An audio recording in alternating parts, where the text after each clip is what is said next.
former lead counsel for the World Bank. She turned whistleblower, attorney Karen Hudes. Karen Hudes, could you give the audience a little background on yourself? Yes, I'm a lawyer and an economist, and I worked in the legal department of the World Bank for 20 years. I did what a lawyer inside a bank is supposed to do, which is when the financial information was getting fiddled, I reported it up the corporate ladder. I went to the audit committee. When that didn't work, I went to the U.S. Treasury Department. When that didn't work, I went to the U.S. Congress. When that didn't work, I went to Ben Bernanke. When that didn't work, I went to the rest of the world. I heard that name. Yeah, and when that didn't work, I went to the rest of the world. And that's where we are now. We're with the rest of the world.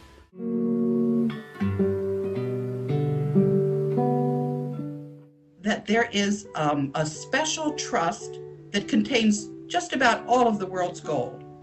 It was established by Ferdinand Marcos. This gold, people want to know what the gold is. You're referring to the president of the Philippines, of the former president of the Philippines who died in '89, correct? That's correct.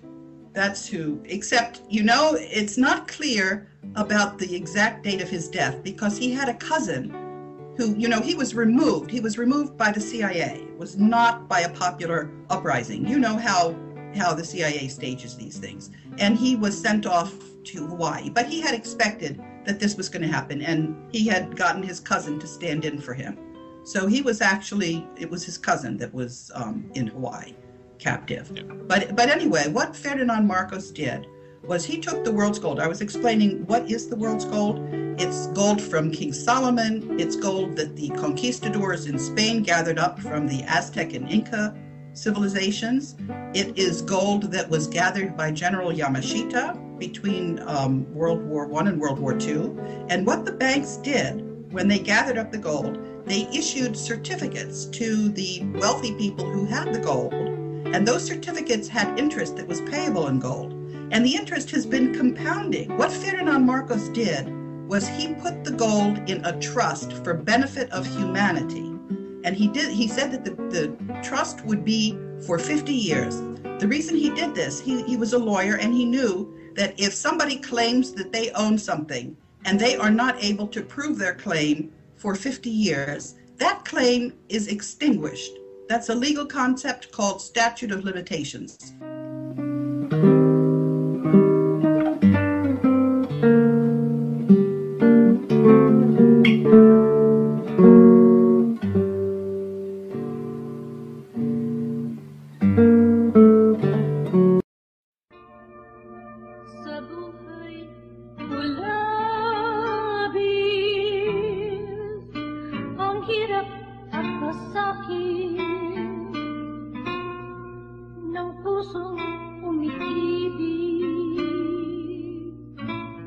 Actually, we don't know how much there is because now we have not been allowed to look into these accounts.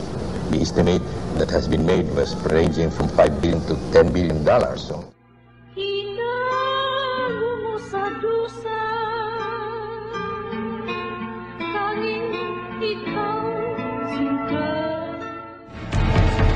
You're entering the documents of the trial of the century. Oh. Here, 170 banks that Marcos deposited money on. These are the 350,000 documents used against me. Now, all of that, all the mines, all the banks of the world, 170 banks of the world. And I have the bill of lading. And these are all U.S. government exhibits.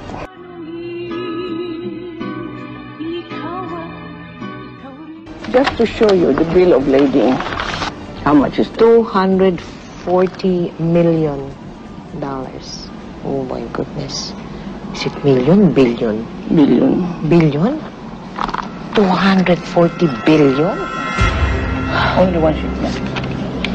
And these are plenty of shipments. And then five.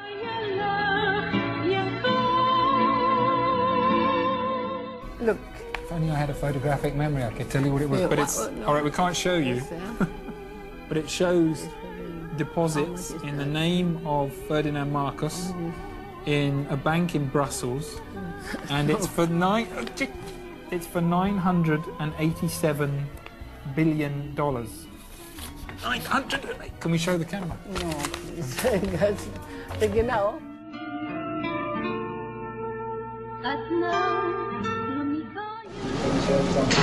Well, I thank our government for the prayers for the vindication of the Marcos and the Filipino people. Thank you. Fans go out there now. Would you want to say something for the fans? Well, you should be very proud of your First Lady. She's a marvelous woman, a woman of great courage. She inspired us all. The evidence established without a doubt that she was utterly innocent, that it was a wrong charge, that it was politically motivated, and that was a shame. Now that the jury has acquitted Ms. Marcos and the courts have spoken, I think we should put an end to all of these speculations and talks about criminal acts and liabilities committed by the Marcoses and start.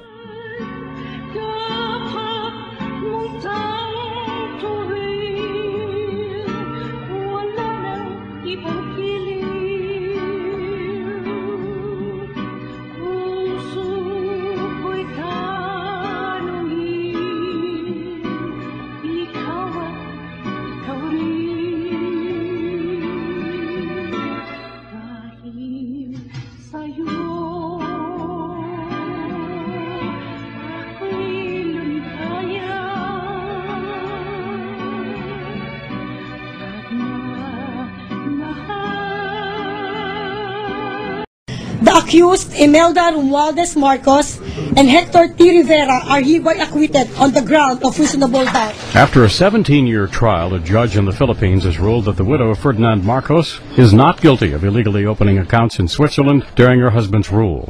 I thank the Lord to relieve me again of 32 cases that will subtract from the 901 cases that was filed by Cory Aquino against the Marcoses. The judge pointed out the acquittal applies to the criminal charges against Marcos. He says whether Marcos will have to forfeit the funds is a separate case that is being handled by another court. The accounts contain more than $850 million and have been frozen by the government. Marcos still faces a string of cases related to billions of dollars her family allegedly amassed during her husband's time in office. I hope that while I'm still alive, we terminate all these cases so that I can fulfill my dream for my country and my people. Marcos gained fame for her extensive shoe collection and lavish lifestyle she left behind when she and her husband fled the Philippines after their fall from power in 1986 in a people power revolt. The couple lived in exile in Hawaii, where he died in 1989. Imelda Marcos returned to the Philippines, where she ran for president in 1998 and lost. Brian Thomas, The Associated Press.